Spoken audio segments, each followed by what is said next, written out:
Hi friends, welcome to my YouTube channel. ఈ video నందు 2019 లోపల ఏపీ నందు టెట్ కమ్ టీఆర్టీ రెండు కలిపి ఒకే ఎగ్జామ్ నిర్వహించడం జరిగింది.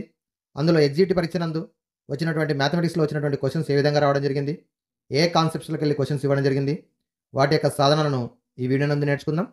ముందుగా మరి క్వశ్చన్స్ గమనించినట్టయితే 111 నుంచి 130 వరకు కాంటెంట్ నుంచి ఇవ్వడం జరిగింది. 20 క్వశ్చన్స్ ఇవ్వడం జరిగింది కాంటెంట్ నుంచి. మరి ముందుగా మొదటి క్వశ్చన్ గమనించండి ఒకసారి స్క్రీన్పై. 2 numbers are in the ratio 2:3. If 5 is added to each number the ratio becomes 5:7. Then the numbers are. రెండు సంఖ్యల యొక్క నిష్పత్తి 2:3. అందులో ప్రతి సంఖ్యకు కూడా 5 కలిపినట్లయితే నిష్పత్తి 5/7గా మారును. ఆ సంఖ్యలు ఏది? దీన్ని రెండు రకాలుగా చేయొచ్చు. ఒకటేమో ఆప్షన్స్ని చూసుకుని ట్రయల్ ఎర్రర్ మెథడ్ ద్వారా చేయొచ్చు. మరి ట్రయల్ ఎర్రర్ మెథడ్ అంటే ఏందో చూద్దాం. మరి ముందుగా మొదటి ఆప్షన్ 30, 45 ఉంది. 30కి 5 యాడ్ చేస్తే 35, 45కి 5 యాడ్ చేస్తే 50. మరి రెండు కూడా క్యాన్సిల్ చేస్తే 5 7 జా 5 10 జా 7/10 రాలేదు. మనకు కావాల్సిన 5/7 రావాలి. కాబట్టి first option is wrong option. Second option 24కు 5 యాడ్ చేస్తే 29, 36కి 5 యాడ్ చేస్తే 41. Both are the prime numbers. So this one is also wrong option.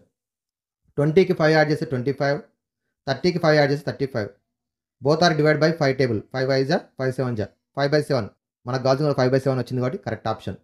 Okay, next option 18. 18 5 add చేసి 23, 27కి 5 యాడ్ చేసి 32. 23/32. 23 is the prime number. So 23 టేబుల్లో 32 cancel కాదు కాబట్టి ఇది కూడా మనకు wrong option. So third option is the correct option.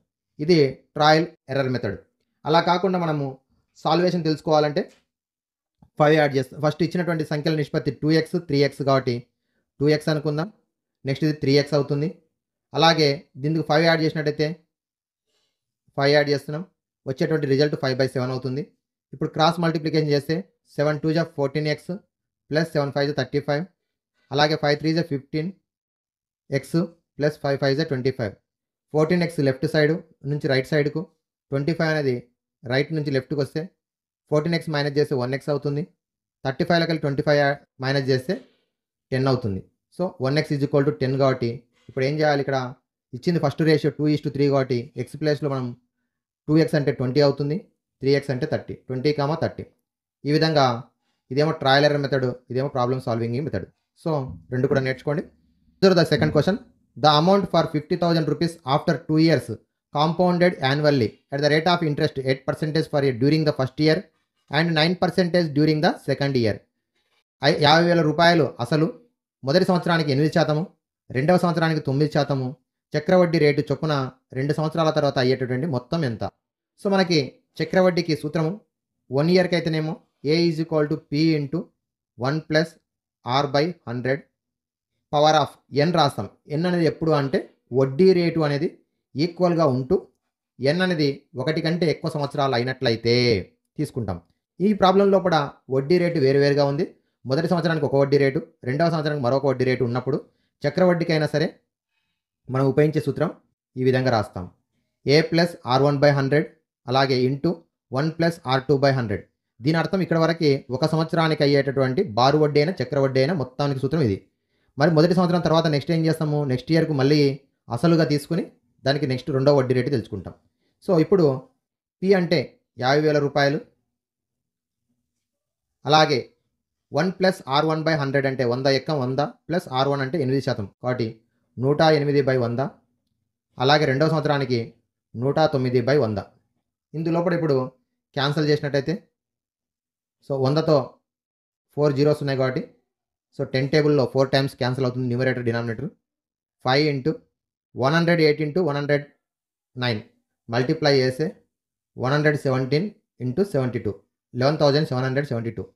Multiply చేస్తే 5 2 జా 10, 5 7 జా 35 36, 5 7 జా 35 38, 5 1 జా 5 8, 5 1 జా 5 58,860. Option 1 is the correct option. Okay, ఇది ఫార్ములా గుర్తుపెట్టుకోండి. డిఫరెంట్ ఇంట్రెస్ట్ రేట్స్ ఉంటూ కాంపౌండెడ్ యాన్యువల్లీ అన్నప్పుడు P into 1 plus R1/100 into 1 plus R2/100. ఒకవేళ సేమ్ ఇంట్రెస్ట్ రేట్ ఉంటే ఇక్కడ ఎన్ని వస్తుంది? Question. A man purchased some eggs at 3 for 16 rupees and sold them at 5 for 36 rupees. If the gained 168 rupees in all, then the number of eggs purchased by him. ఒకడు 3 గుడ్లు రూ. 16 చొప్పున గుడ్లను కొని వాటిని 5 గుడ్లు రూ. 36కు అమ్మగా మరి అతనికి వచ్చినటువంటి లాభం రూ. 168. అయితే అతడు కొన్నటువంటి గుడ్లు ఎన్ని? సో ఇక్కడ వ్యక్తి చూడండి ఒకసారి 3x రూ. 16 లెక్క కొన్నాడు. 3x రూ. 16. అలాగే ఎట్లా అమ్మిండు? 5x రూ. 36కి అమ్మిండు. అయితే 3, 5 డిఫరెంట్ ఉన్నాయి. వీటికి ఎల్సిఎం ఫైండ్ అవుట్ చేస్తే 15 అవుతుంది. సో ఇప్పుడు 3x రూ. 16 అయితే 3, 5 15 అంటే 15x రూ. 80 అవుతుంది. అలాగే 5 గుడ్లకి ఎంతకు అమ్మిండు? 36కి అమ్మిండు. అంటే ఇక్కడ కూడా 3తో మల్టిప్లై చేస్తే 5, 3 15. 15x ఎంతకు అమ్మిండు? రూ. 108కి అమ్మిండు. ఇక్కడ కొన్నదేమో 3 గుడ్లు రూ. 16 అయితే 15 గుడ్లకు రూ. 80 అవుతుంది. ఇక్కడ 5 గుడ్లు అమ్మింది రూ. 36 అయితే 15xకి రూ. 108 అవుతాయి. మరి 15x అమ్మడం వల్ల అతనికి వచ్చినటువంటి లాభం ఎంత? 28. మన క్వశ్చన్ అడిగిండు అతనికి వచ్చినటువంటి ప్రాఫిట్ ఎంత? రూ. 168 ప్రాఫిట్ వచ్చింది. తెలియనటువంటిది ఏంది ఇక్కడ? ఎక్స్. ఇక్కడ ఎక్స్ సంఖ్య పెరిగే కొద్దీ మనకి డైరెక్ట్ ప్రపోర్షన్లో ఉంది. ఎక్స్ సంఖ్య పెరిగే కొద్దీ పెరుగుతుంది. 28కి ఎన్ని టైమ్స్ ఇది? 6 టైమ్స్. మరి దీనికి 6 టైమ్స్ చేస్తే వస్తుంది 90. So option 1 is the correct option. Option 1. Okay. లేదు మనకు ఆప్షన్స్ ప్రకారం కూడా చేసుకుంటూ వెళ్ళొచ్చు. కొంచెం లెంతీ ప్రాసెస్. ఇక్కడ మనం ఎల్సిఎం తెలుసుకుంటే ఈజీ అవుతుంది. Next question. A mechanic buys an a old motor bike 21,300 rupees and spent 5,800 rupees on repair and it was sold 33,604 rupees. Then the percentage of gain. So అతని కొన్నటువంటి cost price వచ్చేసి 21,300 rupees. అయితే cost ప్రైస్లో పాటు మరి total cost price ఏమవుతుందంటే దానికి మనకి transport charges లేదా మెకానిక్ ఛార్జెస్ కూడా యాడ్ చేస్తాం. కాబట్టి మరి ఇతనికి 5,800 రూపీస్ ఏం చేసిండు? దానికి రిపేర్ చేసిండు. సో 00172 27,100 రూపీస్ కాస్ట్ ప్రైస్ అవుతుంది. ఎంత కమ్మిండు? 33,604 రూపీస్ కమ్మిండు. ఇది సెల్లింగ్ ప్రైస్. ఇప్పుడు సెల్లింగ్ ప్రైస్ ఎక్కువ ఉంది కాబట్టి కాస్ట్ ప్రైస్ తక్కువ ఉన్నట్టయితే ప్రాఫిట్ వస్తుంది. Profit is equal to selling price minus cost price. Minus చేస్తే ప్రాఫిట్ ఈజ్ ఈక్వల్ టు 4056. సో 6,504 రూపీస్ ప్రాఫిట్ వచ్చింది. అయితే మనకు అడిగినటువంటిది ప్రాఫిట్ పర్సెంటేజ్ అడిగిండు. Percentage means profit percentage is equal to profit by cost price into 100. Profit by cost price into 100. So ఇప్పుడు ఇందులో కూడా మనము తీసుకున్నట్టయితే ప్రాఫిట్ ఎంత ఉంది? ఇక్కడ మనకి 6,504 రూపీస్ ఉంది. 6,504 రూపీస్ డివైడెడ్ బై టోటల్ ఎంత వచ్చింది amount? Cost price 27,100 into 100. So 10 టేబుల్లో 2 టైమ్స్ క్యాన్సిల్ చేస్తున్నాం. Remaining 6,504 by 271. అయితే మనకి 271 టేబుల్లో మనం డివైడ్ చేయడం షార్ట్ డివిజన్ కష్టం అవుతుంది కాబట్టి లాంగ్ డివిజన్ చేస్తున్నాం. 271 2 జా 2 1 జా 2 2 7 జా 14 2 2 జా 4 5 8 0 1 4. అగైన్ 4 టేబుల్లో మల్టిప్లై చేస్తే 4 1 జా 4 4 7 జా 28 4 2 జా 8 10. So 24. Option 1 is the correct option. Option 1. Next question. If 3/5 of a number exceeds its 2/7 by 44 then the number. ఒక సంఖ్యలో 3/5 భాగం. సంఖ్య తెలియదు కాబట్టి ఎక్స్ అనుకుందాం. ఎక్స్లో 3/5 భాగం అంటే ఎక్స్ ఇంటూ 3/5 మైనస్ దానిలో 2/7 భాగం. సో ఎక్స్ ఇంటూ 2/7 భాగం అంటే ఎంత ఎక్కువ ఉంది? 44 ఎక్కువ ఉంది. సో ఇది బిగ్ నెంబర్, ఇది small number. Their difference is equal to 44. So 3x/5 minus 2x/7 that is equal to 44. Both are the unlike fractions. Denominators different ఉన్నాయి కాబట్టి. సో క్రాస్ మల్టిప్లికేషన్ మెథడ్లో 21x minus 10x by 35 is equal to 44. 21లోకి వెళ్ళి 10 minus చేస్తే 11x by 35 is equal to 44. 11 1 జా 11 4 జా cancel. 35 divide చేస్తుంది left side నుంచి రైట్ సైడ్కి వస్తే మల్టిప్లై అవుతుంది. x is equal to 35 into 4 140. Option 3 is the correct option. Option 3. Next question. The least number of 6 digits which is a perfect square. 6 అంకెల సంఖ్యలో పరిపూర్ణం అయ్యేటటువంటి కనిష్ట సంఖ్య ఎంత? సో ఇందులో మనకి 4 ఆప్షన్స్ ఉన్నాయి. మరి ఫస్ట్ వన్ అబ్జర్వ్ చేసినట్టయితే 1 తర్వాత 5 జీరోస్ ఉన్నాయి. కాబట్టి ఎప్పుడైనా సరే ఆడ్ నెంబర్ ఆఫ్ టైమ్స్ ఉన్నట్లయితే zeros, that is not a perfect square number. ఇప్పుడు నెక్స్ట్ నెంబర్స్ లోపల మనం which is the least number అని తెలుసుకోవాలి. సో ఇప్పుడు మనం ఇందులో కూడా గమనించినట్టయితే ఫస్ట్ లీస్ట్ నెంబర్ 1,196. దీనికి మనకి డివిజన్ మెథడ్లో కూడా చెక్ చేస్తున్నాం. సో డివిజన్ మెథడ్లో చెక్ చేసినట్టయితే ఫస్ట్ పేర్ వచ్చేసి 10 ఉంది. 3 టేబుల్లో 3 3 జా 9 మైనస్ చేస్తే 1 0 1 3కి 3 యాడ్ చేస్తే 6 అవుతుంది. నెక్స్ట్ 61 1 జా 61. సో 1 4 నెక్స్ట్ పేరు వచ్చేసి 96. సో ఇప్పుడు 1 యాడ్ చేస్తే 62 అవుతుంది. ఇక్కడ మనం అబ్జర్వ్ చేసినట్లయితే మనకి 62లో కూడా 41 ఉంది. సో 6 టేబుల్ వస్తుంది. ఇక్కడ కూడా 6 టేబుల్. 6 6 జా 36, 6 2 జా 12, 12 ప్లస్ 3 15, నెక్స్ట్ 1 6 6 జా 36, 37. సో మనకి ఇది కావట్లేదు. అంటే ఈ నెంబర్ 6 తర్వాత వచ్చే నెంబరే వస్తుంది. కాబట్టి నెక్స్ట్ 7 తీసుకుందాం. ఇక్కడ 7 తీసుకుంటే ఇక్కడ 7 అవుతుంది. ఎందుకు అనగా ఇక్కడ మనం 6 తీసుకున్నట్టయితే 316ని 316తో మల్టిప్లై చేస్తే మనకి 196 కంటే ఎక్కువ రిమైండర్ మిగులుతుంది. ఎక్కువ రిమైండర్ మిగులుతుందంటే దట్ ఈజ్ 1 lakh కంటే బిలో నెంబర్ అవుతుంది. దట్ ఈస్ 5 డిజిట్ నెంబర్ అవుతుంది. మనకు కావాల్సింది 6 డిజిట్ నెంబర్ కావాలి. 7 తీసుకుంటాం. 7 7 జా 49, 7 2 జా 18, 22, 7 6 జా 42, 44. సో ఇప్పుడు ఇక్కడ వచ్చినటువంటి ఈ నెంబర్ తర్వాత నెంబర్ వచ్చింది. సో ఇందులో ఉన్నటువంటి ఆప్షన్స్లో కూడా లాస్ట్ ఆప్షన్ 489. సో ఇది మనకి కరెక్ట్ ఆప్షన్ అవుతుంది. సో చూడండి ఒకసారి, ఇప్పుడు ఇక్కడ 489 తీసుకుంటే ఇక్కడ కూడా 4 వస్తుంది, 104 వస్తుంది. సో ఇప్పుడు 4లో 1 పోతే 3 అవుతుంది. నెక్స్ట్ ఇది 8 9. ఇప్పుడు 7 7 జా 49, 7 2 జా 14 18, 7 6 జా 42 43. సో 43 89 సరిపోయింది కాబట్టి so least 6 digit number is ఈ నెంబర్ అవుతుంది. Okay, next observe the next question. If 486 star 7 is a 5 digit number exactly divisible by 9, then the least value of star. ఇచ్చినటువంటిది 486 star 7 ఇది 5 అంకెల సంఖ్య.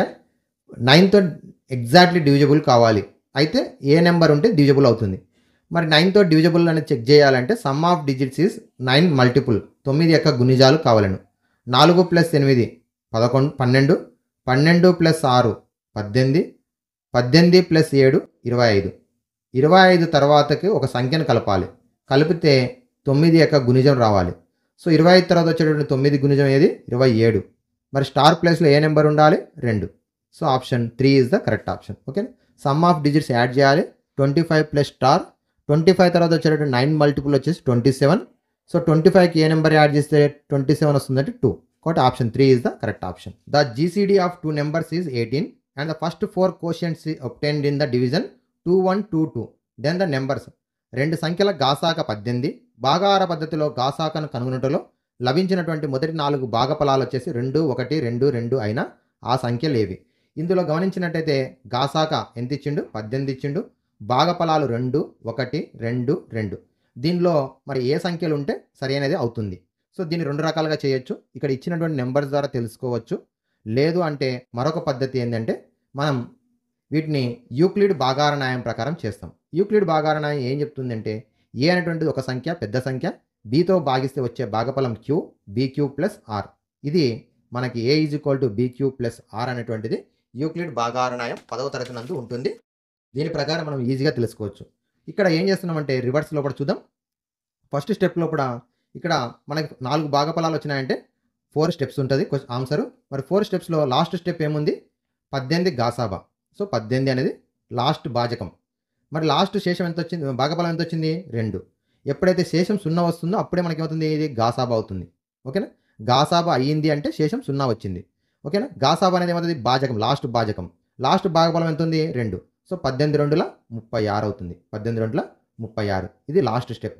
నెక్స్ట్ స్టెప్ బిఫోర్ స్టెప్కి వచ్చే వరకు ఇదేమవుతుంది అంటే 36 అనేది భాజకం అవుతుంది, 36 భాజకం అవుతుంది, 18 అనేది ఏమవుతుంది శేషం అవుతుంది. ఓకేనా, సో రెండవ భాగఫలం ఏముంది రివర్స్ నుంచి 2 ఉంది. సో 36 2ల 72, 72కి 18 కలిపితే 90. ఇది మూడో స్టెప్. నెక్స్ట్ బిఫోర్ స్టెప్కి వచ్చే వరకు 90 అనేది ఏమో భాజకం అవుతుంది, 36 అనేది ఏమో భాగఫలం శేషం అవుతుంది. ఇప్పుడు ఇక్కడ చూసినట్టయితే మరి మూడవది ఏముంది కింది నుంచి 1. 90 ఎక్కం 90 ప్లస్ 36 126, 126. మళ్ళీ సేమ్ 126 ఏమో భాజకము, 2 ఏమో భాగఫలము, శేషమేమో 90. 126 2ల 252, 252కి 90 కలిపితే 342. సో 342. సో ఇప్పుడు 342 లీస్ట్ నెంబర్ ఏ, గ్రేటర్ నెంబర్ ఏ, బి ఏమో 126. Option 1 is the correct option. Option 1. Okay, ఈ విధంగా రివర్స్ మెథడ్లో కూడా యూక్లిడ్ భాగాహార న్యాయం ద్వారా ఖచ్చితమైనటువంటి విలువలను మనం ఫైండ్ అవుట్ చేయొచ్చు. ఎక్స్ఐ ఎఫ్ఐ ఇచ్చిండు. మరి ఎక్స్ఐ అనేది తరగతి యొక్క మధ్య విలువలు అవుతాయి. ఎఫ్ఐ అంటే పౌనపున్యాలు. Is the mean of above distribution is 30 and the sum of all frequencies is 30. Then the values of A and B. దత్తాంశం యొక్క అంక మధ్యమం 30, అలాగే పౌనపున్యాల మొత్తం 30 అయిన ఏ కామ బి విలువలను కనుగొనండి. అయితే ఇది మనకి 9th క్లాస్లో ఉంటుంది, అలాగే 10th క్లాస్లో కూడా ఉంటుంది. Some of frequencies, some of all frequencies ఎంత ఇచ్చింది 30. అంటే ఈ ఫ్రీక్వెన్సీస్ని యాడ్ చేసి ఎంత వస్తుంది 30. 5 + 10 15, 15 + 7 22, 22 + a + b is equal to 30. +10 to 2 అనేది రైట్ సైడ్ వస్తే మైనస్ అవుతుంది. కాబట్టి a + b is equal to 30 - 22. Then a + b is equal to 8. This is the equation 1. ఒక ఈక్వేషన్ వచ్చింది. నెక్స్ట్ స్టెప్లో ఏం చేయాలి? మనకి మీన్ ఫైండ్ అవుట్ చేయాలి. మీన్ అంటే ఫార్ములా ఏంది? x bar is equal to sigma f i x i by sigma f i. ఎందుకు మీనే ఫైండ్ అవుట్ చేయాలి అంటే మనకి ఇచ్చింది mean. Mean of the ever distribution is 30. అంకం మధ్య ఎంత ఇచ్చింది? 30 ఇచ్చిండు. So x bar is equal to sigma f i x i by sigma f i. x bar అంటే 30 ఇచ్చిండు. ఓకేనా? అలాగే పౌనపున్యాల మొత్తం సిగ్మా ఎఫ్ఐ కూడా 30 ఇచ్చిండు. సిగ్మా ఎఫ్ఐ ఎక్స్ఐ ఇవ్వలేదు, మనం ఫైండ్ అవుట్ చేయాలి. మరి ఎఫ్ఐ ఎక్స్ఐ అనేది ఇక్కడ ఈ రెండు మల్టిప్లై చేసి వచ్చిన తర్వాత యాడ్ చేయాలి. సో దీని కొరకు మనం ఏం చేస్తున్నాము? 10 5 50, 30 10 300, 50 7 350. ఇవి కాన్స్టెంట్స్. ఇవి కాకుండా ఇంకేమున్నాయి variable terms? 20a and 40b. These two are the variable terms. So constants add చేసి ఎంత వచ్చింది? 700 + 20a + 40b. 700 + 20a + 40b. This one is the sigma f i x i. This one is the sigma f i 30. So 30 divide చేస్తుంది, left side వస్తే multiply. 900 equal to 700 + 20a + 40b. ఇందులో 700 constant అనేది right నుంచి లెఫ్ట్కి వస్తే మైనస్ అవుతుంది. మైనస్ చేస్తే left side 200, right side 20a + 40b. 20 అనేది కామన్ తీసుకున్నట్టయితే 20 టైమ్స్ ఆఫ్ a + 2b అవుతుంది. సో 21 20 10 క్యాన్సిల్ అయితే a + 2b is equal to 10 వచ్చింది. మరి ఈక్వేషన్ 1 ఏముంది ఇక్కడ చూడండి ఒకసారి? a + b is equal to 8 ఉంది. మనకి ఇక్కడ ఏమొచ్చింది ఇది అంటే లీనియర్ ఈక్వేషన్ 2 వేరియబుల్స్ వచ్చింది. Linear equation 2 variables. దీన్ని సాల్వ్ చేయడం అనేది మనము 10th క్లాస్లో ఉంది. రెండు కూడా సేమ్ సింబల్ ఉన్నట్టయితే మైనస్ చేస్తున్నాం. మైనస్ చేసేటప్పుడు కింద ఈక్వేషన్ యొక్క సింబల్స్ చేంజ్ అవుతాయి. +a - a cancel, 2b - b b అవుతుంది. అలాగే 10 - 8 2 అవుతుంది. b is equal to 2. b is equal to 2 ఉన్నటువంటి ఆప్షన్ ఒకటే ఉంది. a ఎంత అవుతుంది? ఇప్పుడు చూడండి ఇక్కడ రాయండి. b ఈజ్ ఈక్వల్ టు 2 రాస్తే a ఎంత అవుతుంది? 6 అవుతుంది. ఎందుకనగా 6కి 2 కలిపితే 8 వస్తుంది కాబట్టి a is equal to 6. So a is equal to 6, b is equal to 2. Okay, next question. The median of the data 10 75 3 81 17 27 4 48 12 47 9 and 15. కింద కొన్ని దత్తాంశంలో రాసులు ఇచ్చిండు, వాటి యొక్క మధ్యగతం అడిగిండు. మధ్యగతము అంటంలో లేదా అవరోహణ క్రమంలో రాసి అందులో ఇచ్చినటువంటి దానిలను మనకి రాసుల సంఖ్య ఆధారంగా చేసుకుని తెలుసుకుంటాం. ముందుగా మనం ఆరోహణ క్రమంలో రాద్దాం. ఎన్ని రాసులు? 1 2 3 4 5 6 7 8 9 10 11 12 ఉన్నాయి రాసులు. రాసుల సంఖ్య సరి సంఖ్య ఉన్నప్పుడు మధ్యలో ఉన్నటువంటి రెండు రాసుల యొక్క సరాసరి. మధ్యలో అంటే ఎన్నోది? 6వది 7వది. 12/2 అంటే 6, అలాగే దాని తర్వాత ఉన్న సంఖ్య 7. 6వ స్థానంలో ఏ అంకె ఉందో చూడాలి, 7వ స్థానంలో ఏ అంకె ఉందో చూడాలి. ఆ రెండింటి యొక్క సరాసరి. సో 32/2 అవుతుంది. 32/2 అంటే 16. So option 2 is the correct option. First ఇచ్చినటువంటి రాసులను ఆరోహణ క్రమంలో లేదా అవరోహణ క్రమంలో రాయాలి. రాసుల సంఖ్య సరి సంఖ్యన బేస్ సంఖ్యను గమనించాలి. సరి సంఖ్య అయితేనేమో రెండు మధ్య విలువలు ఉంటాయి, వాటి యొక్క సరాసరి మధ్యగతం అవుతుంది. ఒకటే మధ్య విలువ ఉంటే అదే మధ్యగతం అవుతుంది. Okay, next question. 1 of the factor of 27a³ + 64b³. మరి 27a³ అంటే 3a హోల్ పవర్ ఆఫ్ 3 అవుతుంది. 64 అంటే 4b³ అవుతుంది. ఇది ఎట్లుంది? మనకి a³ - b³ ఫామ్లో ఉంది, లేదా x³ + y³ ఫామ్లో ఉంది.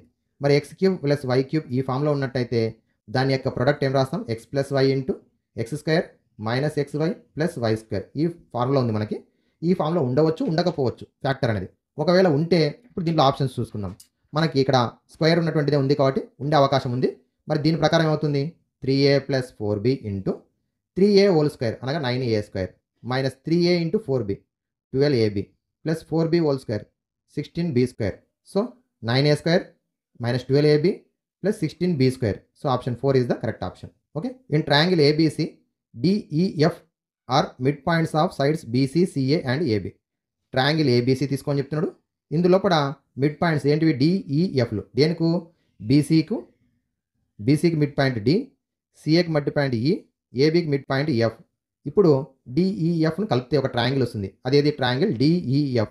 ఇప్పుడు ఏబీసీ ట్రయాంగిల్ ఏరియా ఎంత ఇచ్చిండు? Area of triangle ABC equal to 1756 square centimetres ఆ సెంటీమీటర్ స్క్వేర్ ఇచ్చిండు. ఇప్పుడు మనకు అడిగినటువంటిది ఏమి అడిగిండు అంటే ఏరియా ఆఫ్ డిఈఎఫ్. అయితే ఒక ట్రయాంగిల్ యొక్క సైడ్స్ యొక్క మిడ్ పాయింట్స్ని జాయిన్ చేసి ఏర్పడేటువంటి ట్రయాంగిల్ యొక్క ఏరియా అనేది ఫస్ట్ ట్రయాంగిల్ యొక్క ఏరియాలో 1/4 ఉంటుంది. కాబట్టి area of triangle DEF is equal to 1/4 of area of triangle ABC. ఇది ఫార్ములా. సో పెరిమీటర్ ఏమో హాఫ్ ఉంటుంది, ఏరియానేమో 1/4 ఉంటుంది. 1/4 into 1756.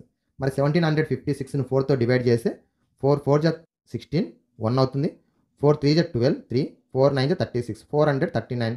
Option 1 is the correct option. Okay, next question. In triangle ABC angle A plus angle B equal to 92 degrees, angle B plus angle C is equal to 135 degrees. Then angle A plus angle C విలువ ఎంత? ఇందులో కూడా మనకి A separate, B separate, C separate ఏమి అడగలేదు. అడిగిందేమో angle A plus angle B plus angle C ఇచ్చిండు, angle A plus angle C అడిగిండు. సో అన్ని కూడా 2 times of angle A, 2 times of angle B, 2 times of angle C. అంటే త్రిభుజంలో ఉన్నటువంటి 3 కోణాల మొత్తం 180 డిగ్రీస్. సో 2 టైమ్స్ చేసినట్టయితే 360 డిగ్రీస్ అవుతుంది. 360. ఇందులో మనకి ఏమడిగిండు? ఫస్ట్ ఏమే ఏ బి ఇచ్చిండు. ఒక ఏ ఒక బి అంత 92. అలాగే ఒక బి అంటే రెండో బి అయిపోతుంది, రెండో బి ఒకటో సి. ఇది కూడా 135. మనకు మిగిలింది ఏంది? Angle A plus angle C is equal to 360. ఓకేనా?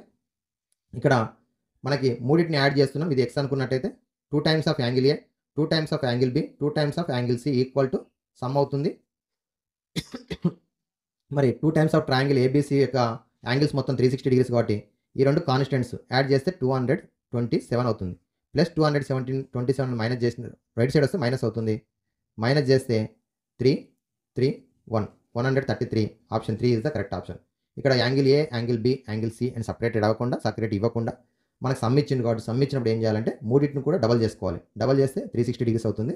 Angle A plus angle B ఒకసారి, angle B plus angle C ఒకసారి, angle A plus angle C ఒకసారి తీసుకుంటే ఫస్ట్ రెండేమి ఇచ్చిండు కాబట్టి 227. ఇది ఇవ్వలేదు, తెలుసుకోవాల్సింది ఇది కాబట్టి ప్లస్ 227 రైట్ సైడ్ వస్తే మైనస్ అవుతుంది. సబ్ట్రాక్షన్ చేస్తే 133 degrees. So option 3.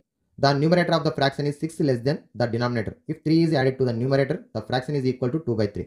Numerator of the fraction is 6 less than denominator. Let the denominator is x. Numerator is x minus 6 less than what? 6. So the fraction is x minus 6 by x. That is and x minus 6 by x అవుతుంది. ఇందులో మళ్ళీ next condition ఏమి ఇచ్చిందంటే 3 is added to the numerator. 3 is added to the numerator. That is equal to the fraction is equal to 2/3. Okay, ఇట్లా ఇచ్చిండు. First డినామినేటర్కి న్యూమరేటర్కి relation ఏమి ఇచ్చిండు? Numerator is 6 less than denominator. కాబట్టి x అనుకుంటే x minus 6 అవుతుంది. Next condition 3 is added to the numerator. The fraction is equal to 2/3. ఇప్పుడు numerator ఏమవుతుంది? x minus 3/x equal to 2/3 అవుతుంది. క్రాస్ మల్టిప్లై చేస్తే 3x minus 9 equal to 2x. Then plus 2x right side వస్తే minus అవుతుంది. 3x minus 2x is equal to minus 9 రైట్కి వస్తే plus 9 అవుతుంది. Then x is equal to 9. x means denominator is 9. So numerator is 6 less than కాబట్టి 3/9. 3/9. Option 3 is the correct option. Option 3. If two supplementary angles are in the ratio 5:4, then the angles are. So supplementary angles means sum of two angles equal to 180 degrees. So రేషియోలో కూడా ఇచ్చింది కాబట్టి ఒకటి 5x అనుకుంటాం, second 4x అనుకుంటాం. There sum is equal to 180 degrees. So 5x plus 4x 9x. 9x is equal to 180 degrees. x is equal to 180/9. 9తో divide చేస్తే 20 degrees. ఇక్కడ x వాల్యూ 20 కాబట్టి మళ్ళీ సబ్స్టిట్యూట్ చేస్తే 520 is 100, 420 is 80. 180. Option 4 is the correct option. The perimeter of the parallelogram is 54 centimeters and the ratio of their adjacent sides is 2:7. Then the two sides. మరి సమాంతర చతుర్భుజం, పారలోగం means సమాంతర చతుర్భుజం లోపల మరి ఎదురెదురు భుజాలు సమానంగా ఉంటాయి. వాటి యొక్క అడ్జసెంట్ సైడ్స్ ఇచ్చిండు. అంటే 1 is the length, 1 is the బ్రెడ్త్గా మామూలుగా తీసుకుంటాం. అయితే మరి చిన్నది 2x అనుకుందాం, ఇది 7x అవుతుంది. అలాగే ఇది కూడా 2x, ఇది కూడా 7x అవుతుంది. ఇప్పుడు పెరిమీటర్ ఎంత ఇచ్చిండు? 54 ఇచ్చిండు. పెరిమీటర్ ఎంత? 54. అంటే 2x plus 2x plus 7x plus 7x. Total 18x is equal to 54. Then x is equal to 54/18. 18 3 54. x value 3 వచ్చింది కాబట్టి there four sides adjacent sides ఒకటేమో 2 3 6, 7 3 21. 6, 21. Okay. The perimeter of an equilateral triangle is 60 metres. Then the its area. ఒక సమబాహు త్రిభుజం యొక్క చుట్టుకొలత 60 మీటర్లు అయితే వైశాల్యం ఎంత? మరి సమబాహు త్రిభుజంలో 3 భుజాలు సమానంగా ఉంటాయి. Sides are equal in a equilateral triangle. So their perimeter is equal to 3a is equal to 60 meters. Then a is equal to 60/3. That is equal to 20 meters. Next time again to find the area of the equilateral triangle. So area is equal to formula √3/4 into side square or a square. So √3/4 into side means 20, 2 times square got 280. 4 1 ja 4 5 ja cancel. 25 is 100 root 3 meter square. 100 root 3 meter square. Option 4 is the correct answer. The curved surface area of cylinder is 4400 centimeters square and the circumference its base is 110 centimeters. Then height of the cylinder. So cylinder అన్నప్పుడు మనకి curved surface base and top or the circle shape curved. Okay, ఈ విధంగా ఉన్నట్టయితే మనము తీసుకున్నట్టయితే దీన్ని cylinder shape తీసుకుంటాం. దీని యొక్క మనకి బేస్ యొక్క సర్కంఫరెన్స్ ఇచ్చిండు. Circumference is 110 centimetres and curved surface area CSA ప్రక్కతల వైశాల్యం ఇచ్చిండు. ప్రక్కతల వైశాల్యం ఎంత ఇచ్చిండు? 4400 సెంటీమీటర్ స్క్వేర్ ఇచ్చిండు. కర్వ్డ్ సర్ఫేస్ ఏరియా ఫార్ములా వచ్చేసి perimeter of the base into height 2πRh. మరి ఇప్పుడు 4400 ఈజ్ ఈక్వల్ టు 2πr అంటే సర్కిల్ షేప్ యొక్క పెరిమీటర్ కాబట్టి ఆర్ సర్కంఫరెన్స్ కాబట్టి ఎంత ఇచ్చిండు? 110 ఇంటూ హెచ్. 110 డివైడ్ చేస్తుంది, మల్టిప్లై చేస్తుంది, రైట్ సైడ్కి వస్తే లెఫ్ట్ సైడ్కి వస్తే డివైడ్ అవుతుంది. That is equal to height. So cancel చేస్తే 10 టేబుల్లో 0 0 క్యాన్సల్, 11 టేబుల్లో 11 1 11 4 cancel, 0 40. So option 3 is the correct option. Okay, so మనకి curved surface area of cylinder is equal to perimeter of the circumference of the circle base into height. So 2πRh into 2πr అంటే 110 into H. ఇక్కడ radius మనకు అవసరం కూడా లేదు, గుర్తుంచుకో. If the total surface area of cube is 1350 square metres then its volume. ఒక సమగణం యొక్క సంపూర్ణతల వైశాల్యం, సమగణం యొక్క సంపూర్ణతల వైశాల్యం total surface area is equal to మనకి 6a². ఆల్ సైడ్స్ మనకి స్క్వేర్ షేప్లో ఉన్నటువంటి క్యూబ్ని మనం సమగణం అంటాం. దానికి అన్ని ముఖాలు కూడా ఫేసెస్ స్క్వేర్ షేప్లో ఉంటాయి కాబట్టి total surface area is equal to 6a² is equal to 1350. So ఇప్పుడు మనకి a² ఫస్ట్ సైడ్ తెలియాలి. a² అంటే 6 మల్టిప్లై చేస్తుంది, రైట్ సైడ్ వస్తే డివైడ్. 6తో డివైడ్ చేస్తే 6 2 12 1, 6 2 12 3, 6 5 30. So a² is equal to 225. Side is equal to square root of 225. మరి square of 225 value ఎంత? 15. మనకు అడిగింది ఏం అడిగిండు? Volume of the cube. Volume of the cube v is equal to a². a² means side into side into side. So 15 into 15 into 15. 15 15 జా 225 into 15. 15 5 జా 75. 15 2 జా 30, 37. Again 15 2 జా 30, 33. 3375. Option 4 is the correct option. Okay. Last question in this video. If 32 power of 0.8 plus 16 power of 0.25 equal to 81 k power of 4 whole power of 0.5, then the value of k. మరి 32 power of 0.8, 32 ఏం రాయొచ్చు? 2 power of 5 రాస్తాం. 2 power of 5 whole power of 0.8. అలాగే second ఏముంది? 16 2 power of 4 whole power of 0.25. That is equal to 81 k power of 4 whole power of 0.5. Whole power of 0.5. 0.5 means 1/2. So ఇక్కడ పవర్కి power ఉన్నట్టయితే multiply చేస్తే 5 into 0.8 4.0 అవుతుంది. Second 4 into 0.25 అంటే 1 అవుతుంది. అలాగే power of 1/2 అంటే root 81 k power of 4. 81 k power of 4. 2 power of 4 అంటే 16. 2 power of 1 అంటే 2. That is equal to square root of 81 k power of 4 అంటే 81కి ప్లస్ ఆర్ మైనస్ 9 k² వస్తుంది. ఓకే, 16 ప్లస్ 2 ఎంత? 18. 18 is equal to 9 k². మళ్ళీ 9 multiply చేస్తుంది, రెండో side వస్తే divide అవుతుంది. k² is equal to 18/9 is equal to 2 అవుతుంది. k is equal to square root అనేది ఇటు సైడ్ వస్తే మళ్ళీ plus or minus √2. So option 2 is the correct option. Okay, so 32 power of 0.8 అంటే 2 power of 5 whole power of 0.8 plus 2 power of 4 whole power of 0.25. 81 k power of 4 whole power of 1/2. 2 power of 4 plus 2 power of 1 equal to square root of 81 k power of 4. 18 equal to 9 k². k² is equal to 18/9 2 అవుతుంది. k is equal to plus or minus √2. Option 2 is the correct option. Okay, thank you friends. ఈ video నందు మరి 20 different ప్రాబ్లమ్స్ను 20 different concepts ఏ విధంగా ఇవ్వడం జరిగిందో నేర్చుకున్నాం. నెక్స్ట్ వీడియోలో కూడా మరొక వీడియో ద్వారా మరి గతంలో వచ్చినటువంటి ఎగ్జామ్లో వచ్చినటువంటి క్వశ్చన్స్ ఏ విధంగా రావడం జరిగిందో నేర్చుకునే ప్రయత్నం చేద్దాం.